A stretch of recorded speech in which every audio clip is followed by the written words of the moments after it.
बंटी कबूतर और काली कौवी का बेटा जवान हो चुका था। एक दिन वो दरख्त पर बैठे बातें कर रहे होते हैं। अरे अरे बंटी, हमारा बेटा जवान हो चुका है। अब हमें उसकी शादी कर देनी चाहिए। अब मुझसे घर के काम भी नहीं होते। मुझे तो घर पे काम करने वाली, कोई हाथ बटाने वाली चाहिए। हाँ काली कवि, क्यों नहीं। मुझे भी ऐसा लगता है। अब हमें बहू ले आनी चाहिए। हाँ, मैंने गांव में एक पक्षी के घर छोटी सी पक्षी ज़रूर देखी है। मुझे वो पक्षी बड़ी पसंद आई है।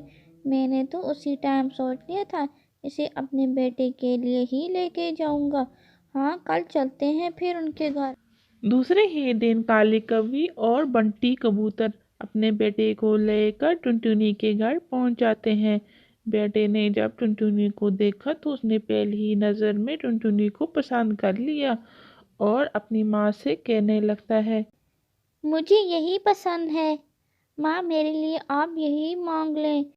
फिर काली कौवी ने टुनटुनी को मांग लेते हैं और कुछ ही दिन में शादी की तैयारियां शुरू कर लेते हैं। फाइनली कालू कौवे के बेटे दूल्हे राजा का सेहरा बांध दिया जाता है और घर को लाइटिंग से सजाया होता है। सुबह के टाइम दूल्हा और शादी का दोस्त दोनों रेडी होते हैं और वो दुल्हन के घर जाने के लिए सब तैयार खड़े होते हैं। सुबह के टाइम दुल्हा मियाँ और उसका शादी का दोस्त सब खड़े होते हैं और वो दुल्हन के घर जाने के लिए सब तैयार बैठे होते हैं और उसकी माँ कहती है, अरे मेरा बेटा आज तो बहुत खूबसूरत लग रहा है। अरे मेरी कहीं नजर ही ना लग जाए। काली कौवी अपना मुंह मोड़ लेती है। फिर बेटा बोलता है, माँ, आप ऐसा क्यों कह रही हैं? अरे माँ की कभी नजर नहीं लगती, आप क्यों ऐसे कह रही हैं?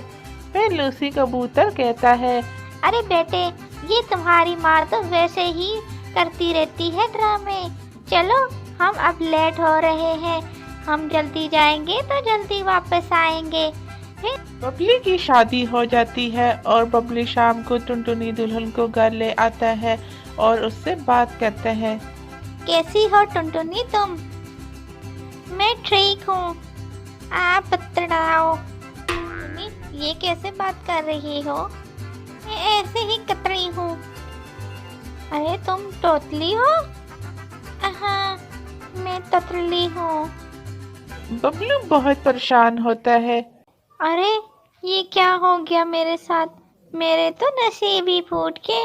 मैं तो तौतली बीवी घर लेके आ गया हूँ। हाय मेरी माँ, हाय मेरी माँ, मैं क्या करूँ अब? मैं कैसे लोगों का सामना करूँगा अब?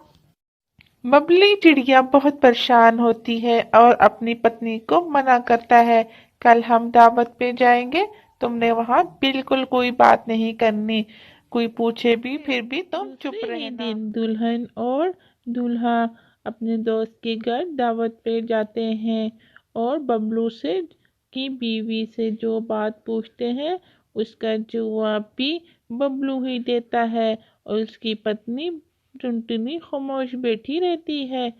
फिर आखिरकार चिड़िया बोलती है, अरे बबलू, तुम्हारी पत्नी तो बिल्कुल नहीं बात करती।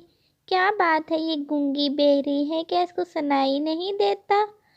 नहीं, नहीं, ऐसी कोई बात नहीं है। बस ये बहुत कम बोलती है, ज़्यादा बात नहीं करती है। अरे, बात करेगी तो हम लोगों को भी तो समझेगी। ये तो बिल्कुल चुप होकर बैठी हुई है। पास ही बैठे उनके बच्चे सुन रहा था, वो बहुत शरारती था। अरे, ये आंटी तो बिल्कुल बात नहीं कर रही। इसके मुंह से मैं कुछ अल्फाज निकाल के ही रहूँगा। मुझे कोई शरारत सूझती है। फिर उसका बेटा को शरारत सूझने लग जाता है। थोड़ी देर में वहाँ एक चूहे का बच्चा लाकर छोड़ देता है। सब मेहमान पहले आपस में तो बातें कर रहे होते हैं, किसी ने तो देखा ही नहीं होता। फिर अचानक से चूहे ने दौड़ लगा लेता है।